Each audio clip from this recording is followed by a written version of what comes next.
Salut! Aujourd'hui, je vais vous présenter un des deux derniers modèles de gimbal de chez Zhiyun, le Weebill Lab. C'est parti!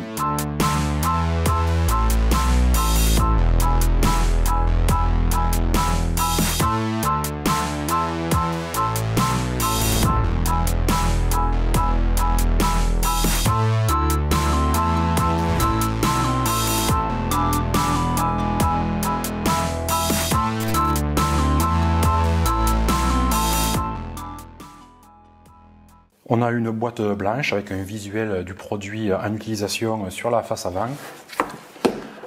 À l'arrière, on a une liste des accessoires fournis, quelques infos, et un petit visuel, voilà, rien de plus. Allez, je passe vite au déballage.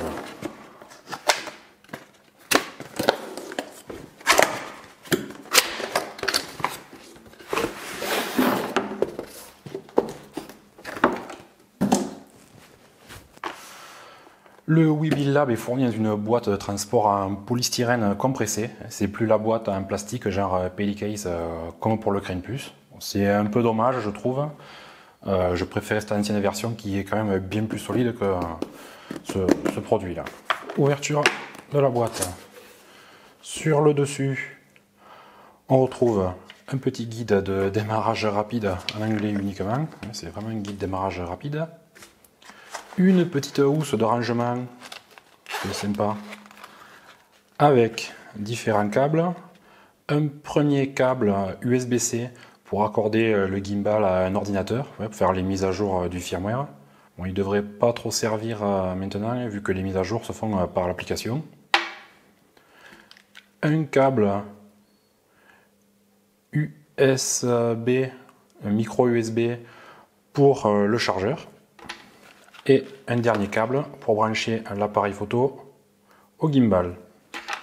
Tout au fond, un petit sachet plastique avec de la visserie et un adaptateur, un micro USB d'un côté, USB-C de l'autre. Voilà pour le contenu de cette pochette. On a deux accus de type 18-650 qui sont fournis. Bien sûr, le chargeur. Bon, par contre, il faudra récupérer un adaptateur USB, ce qui n'est pas fourni. Un plateau rapide avec le système de maintien de l'objectif. Donc, on voit qu'il est en deux parties. Une première partie qui reste à vie ou de longue sur le gimbal, et cette partie qui se fixe sur l'appareil photo. Il y a une petite gymnastique à faire avec les petits crochets. C'est un coup à prendre, on appuie, c'est verrouillé, et en plus on visse pour sécuriser, ça bouge plus. Et le support pour les objectifs un peu lourds. Un mini trépied, hop. Je vais y arriver à le sortir, voilà, pour poser le gimbal. Et pour terminer, le gimbal lui-même. Alors, contrairement au Crane Plus, le Weebill Lab est en un seul morceau. La poignée s'enlève pas. Voilà. C'est tout pour le contenu de cette boîte. Alors, quand tout est en place, il reste quelques emplacements pour les accessoires en option. Comme je le disais tout à l'heure, contrairement au Crane Plus et à d'autres modèles aussi, ce gimbal est en une seule partie. Le compartiment des piles qui est ici est inclus et ne se démonte pas. Il y a juste le mini trépied qui s'enlève pour le rangement. Et on le verra après, il a une toute autre utilisation. Tout en haut de la nacelle, on a donc les trois moteurs, un ici, un ici, un ici. Et il y a un petit loquet pour verrouiller la rotation. Alors ça, c'est la bonne idée, je vous le dis. La nacelle a bien évolué. On retrouve tous les réglages standards sur ce genre d'appareil. Mais Zhiyun a rendu le réglage bien plus pratique et facile sur ce modèle. Bon, déjà, il y a des graduations de partout. Si on veut le mettre dans le bon sens. Pour les réglages, comme ça permet de mémoriser les centimètres, les millimètres. Il y en a vraiment de partout. Le système de plateau compatible Manfrotto Arca Swiss, c'est un bon point pour un montage rapide. Il n'y a que cette partie qui va rester à vie sur le gimbal, une fois que c'est serré. On règle ça comme il faut. Voilà. Terminé. La deuxième partie, elle reste sur l'appareil photo. Et vu que c'est un plateau Manfrotto, vous pouvez l'utiliser avec vos rotules, enfin, tout ce que vous voulez. En dessous de la nacelle, il y a le module contrôle de la caméra pour la transmission sans fil des images et la commande du zoom et du follow focus. Il y a ici un port USB à brancher sur la caméra pour le contrôle de la caméra et à l'avant, ici, un autre port pour la motorisation. Le contrôle des appareils est pour le moment seulement compatible avec les appareils Panasonic, Sony et Nikon et très peu de références chez chaque constructeur. Cette excroissance ici est le logement des batteries. Il faut enlever le capot, c'est un peu dur, et le faire glisser. Et ici, on peut loger les deux accus. Je referme. Tout au bout, il y a un petit filetage 1/4 de pouce et 6 petits trous. Alors ce filetage sert à placer le mini trépied, comme ceci, qui va servir de poignée pour utiliser le gimbal en mode underslung, voilà, pour faire des plans au ras du sol. Donc la nacelle hop, sera comme ça. Et là vous pourrez filmer au ras du sol, faire des plans skate ou peu importe. Voilà, c'est très bien pensé. Je reverrouille. Alors les petits trous, vous me demandez à quoi ils servent ces 6 petits trous. Alors pour sécuriser la poignée et éviter qu'elle ne se dévisse par accident, une fois vissée, il faut pousser un petit bouton. Voilà, je ne sais pas si on va le voir. Et il y a une petite tige qui va sortir, voilà, et verrouiller l'ensemble. Alors c'est un coup de main à prendre au début pour tomber en face. Voilà, on visse et on appuie. Voilà, là c'est verrouillé. Voilà. Comme ça, par accident, ça ne se dévissera pas. Je l'enlève. Tu vas rester là. Voilà. De ce côté-là, on a ici un petit écran OLED, bien pratique, qui donne les informations sur l'état du stabilisateur, le niveau de batterie, le mode, si la caméra est bien connectée, on a les infos sur l'ISO de la caméra, quand c'est compatible, etc. En dessous, un joystick de contrôle, voilà, des axes selon le mode utilisé. Donc vous pourrez basculer, aller à gauche, à droite, on verra ça après. En dessous, un bouton POV qui est multifonction. Un appui, on rentre ou on sort du mode POV, Point of View. 2 appuis, le mode Vortex, on entre en mode Vortex, qui permet de faire tourner la caméra à 360 degrés, on verra un petit peu après. Un appui long de 2 secondes permet de mettre ou de sortir le gimbal en veille. Voilà, vous faites vos plans, puis vous voulez en faire d'autres un peu plus loin. Vous le mettez en veille, vous économisez la batterie comme ça. Vous arrivez sur place, vous rappelez 2 secondes et il est reparti. Ça évite de l'éteindre et de le rallumer.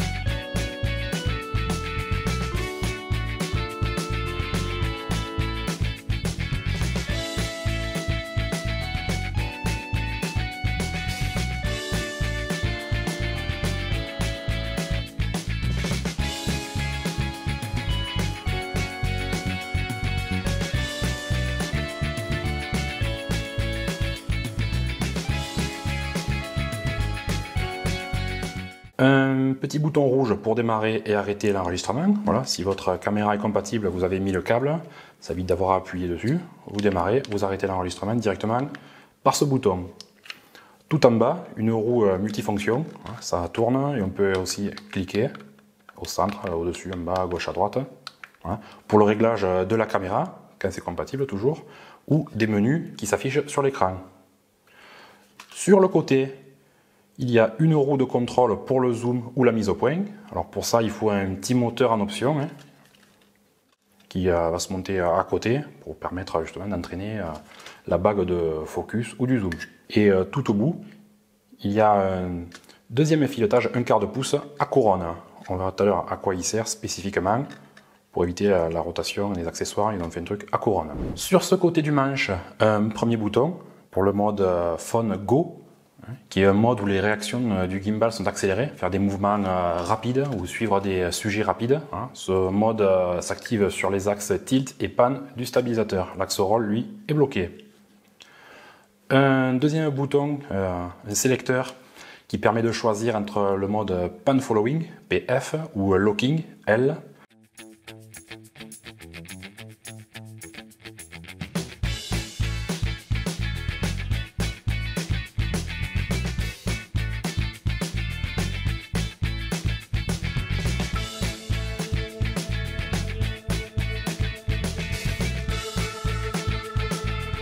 Tout en bas, un bouton marche arrêt. À l'avant de la poignée, discret ici, un bouton gâchette que j'appelle, lui aussi multifonction. Un appui long, on entre en mode following mode. Si on appuie 2 fois, on remet à 0 la position des moteurs. Donc si vous voyez qu'une fois utilisé, votre gimbal est plus trop horizontal, que les moteurs sont décalés, 2 pressions et tout revient comme si c'était neuf. 3 appuis, l'axe pan fait une rotation de 180 degrés pour utiliser en mode selfie.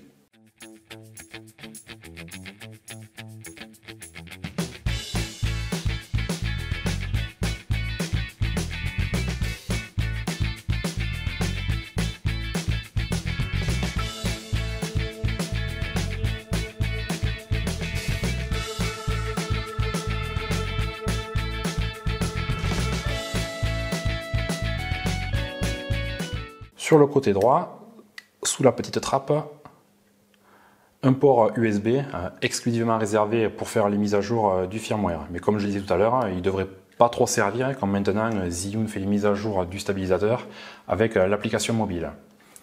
Pour finir le tour du propriétaire, il y a un troisième filetage en dessous bien sûr, pour mettre un trépied ou autre chose. C'est bon à savoir. Le gimbal est équipé du Bluetooth 5.0 et du Wi-Fi pour connecter un smartphone. Il peut être commandé, programmé avec l'application ZY-Play, mais on y reviendra un peu plus tard. Une fois replié, ce gimbal est plus petit qu'une feuille au format A4.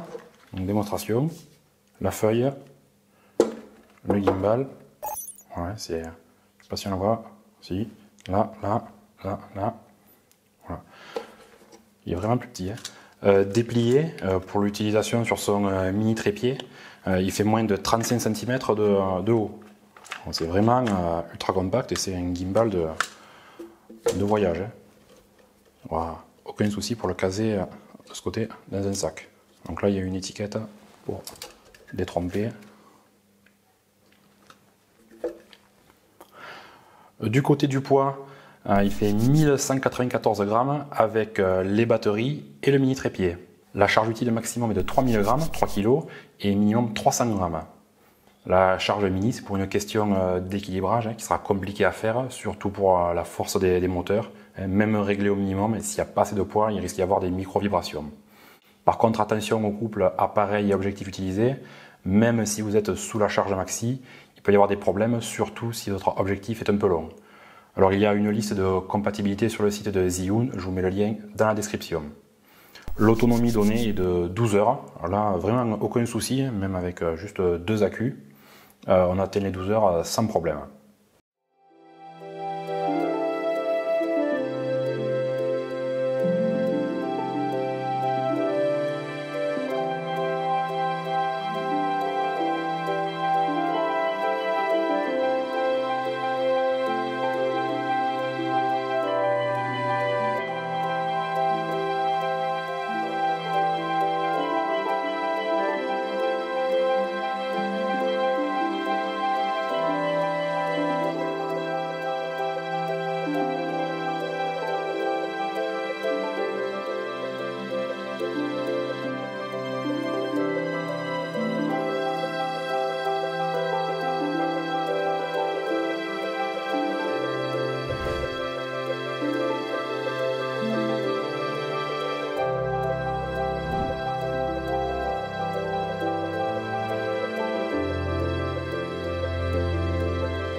La construction est bonne. On est sur un mélange de plastique et d'aluminium.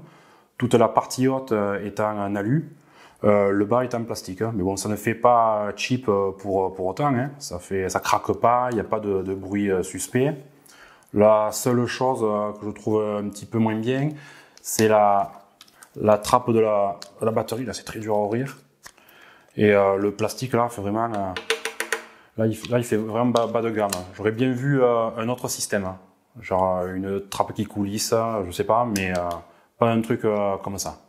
Sur la face avant de la poignée et sur les pattes du trépied, il y a un revêtement anti-glisse, hein, un bon grip. Hein, comme ça, si on fait des prises de vue un peu longues et qu'on aura tendance à transpirer, ça permet de sécuriser la prise en main. Et sur le trépied aussi, c'est pratique. Hop, je verrouille. Là, voilà. Hein, en utilisation sling mode, pareil, ça évite de glisser avec le temps. Le réglage et l'équilibrage sont devenus un jeu d'enfant, hein, grâce aux petits loquets qu'il y a sur chaque axe. Hein. Ça, c'est super. On règle un axe, hop, on est bon. On verrouille. On règle le second axe, pareil. Hein. Hop, je vais y arriver. Voilà, hein, on le règle. On verrouille hein, sur les trois. Ça permet de simplifier, c'est hyper rapide. C'est vraiment un truc génial, je sais pas pourquoi ils n'y avaient pas pensé avant. Un petit bémol concernant le plateau rapide pour fixer sous l'appareil. La vis ici n'est pas une vis à main. Il vous faudra un petit outil de ce genre hein, pour bien serrer sur l'appareil, que ça bouge pas. C'est un peu dommage parce que sur d'autres modèles, ils ont mis une vis à main. Là, ils auraient pu faire quelque chose d'un petit peu similaire. Bon, là, j'ai monté un appareil. L'écran, c'est vraiment ce qui me manquait le plus sur le Crane Plus. Bon, même si j'avais fini par m'habituer, mais je vous avoue que c'est quand même bien pratique. Hop, je vais allumer. Voilà, pour que vous voyez. Voilà. Ça y est, il est vivant. Je le mets en face. Ça permet de régler les différents paramètres du gimbal sans passer par l'application. On peut vraiment tout régler. Bon, c'est vraiment pas plus mal et c'est un gros plus. Ce qui m'a fait aussi pencher pour ce gimbal, c'est sa compacité, déjà.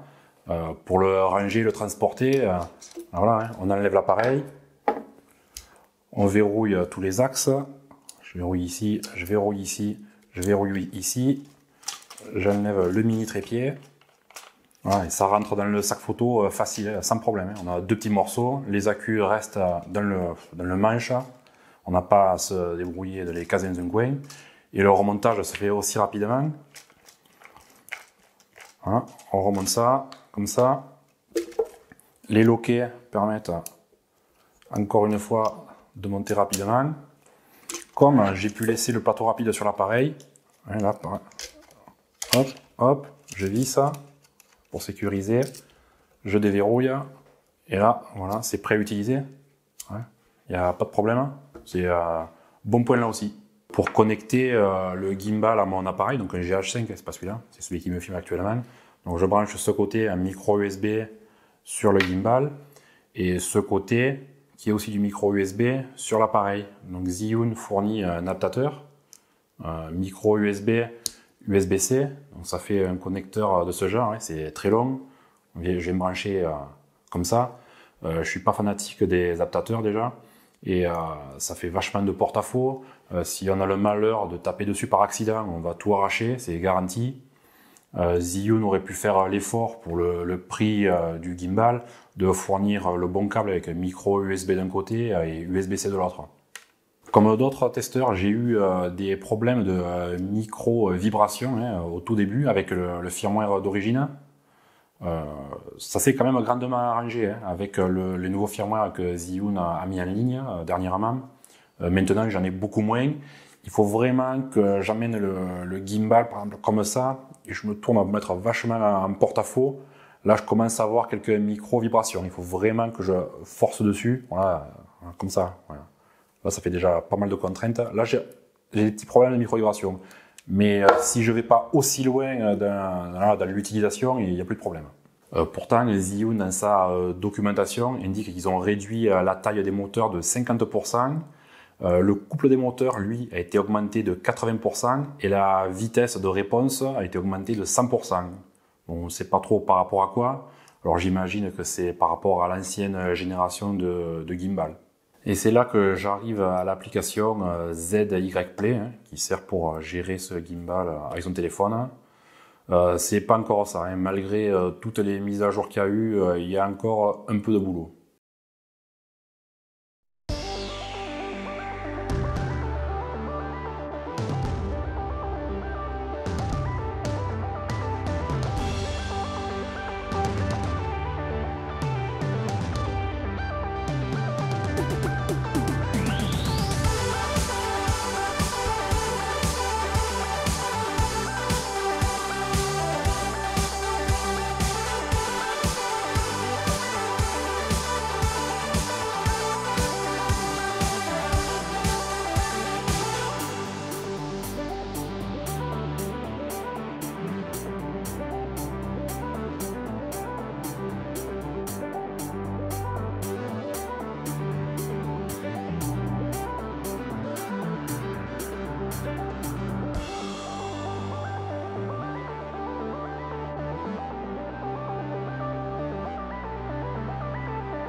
C'est dommage parce que cette application, il y a plein de modes, plein de possibilités, mais c'est pas fini, c'est pas stable du tout. Pourtant, selon les retours que je vois, il semble que sur iPhone, ça marche beaucoup mieux. J'espère que Zhiyun va réagir et enfin nous sortir une application Android digne de ce nom. Vous l'aurez compris, le matériel est très bon, vous allez pouvoir faire de très belles prises de vue, il est compact, facile à transporter, c'est léger. Alors, le seul point noir, c'est l'application hein, qui est vraiment pas au niveau. Alors heureusement qu'on peut utiliser ce gimbal sans l'application. Hein. On a accès donc à tous les menus de réglage en passant directement sur l'appareil. C'est d'ailleurs ce que je fais moi. Et en plus, pour le retour vidéo, j'utilise plutôt l'application, donc en l'occurrence pour le GH5 Panasonic Image App, je crois que c'est ça le nom. Et ça fonctionne très bien. Un petit accessoire que j'ai acheté en plus, c'est le support téléphone officiel de Zhiyun. Ouais, c'est du solide, c'est de l'alu, je pense. C'est pas du plastique. Hein. Il fait vraiment solide. Hein, il est extensible jusqu'au plus grand modèle de téléphone. Il y a ici donc la rosette pour éviter que ça tourne. Comme c'est cranté ici, c'est cranté de ce côté-là aussi. Je le mets en place. Oh, je vais tourner, vous pouvez voir. Et ça permet de le positionner. On serra bien. Il y a ici une autre vis avec une rosette également pour le réglage et éviter que ça tourne. Voilà, je prends le téléphone, je mets en place, ça ne bouge pas, j'allume. Une seconde, voilà. Et là vous avez un truc, voilà, c'est sympa, vous avez une vision directe parce que souvent l'écran n'est pas visible sur quand vous filmez. Hein. Si vous filmez comme ça ou comme ça, hop, vous le tournez vers vous et c'est parti, vous filmez. Voilà. Ça permet d'avoir une meilleure vision pour le cadrage. C'est un accessoire que je recommande. Pour info, ce gimbal coûte environ 640 € pour le kit de base et ça va jusqu'à 890 € pour le Creator Package avec tout un tas d'accessoires en plus, dont le support téléphone. C'était mon test du Zhiyun Weebill Lab.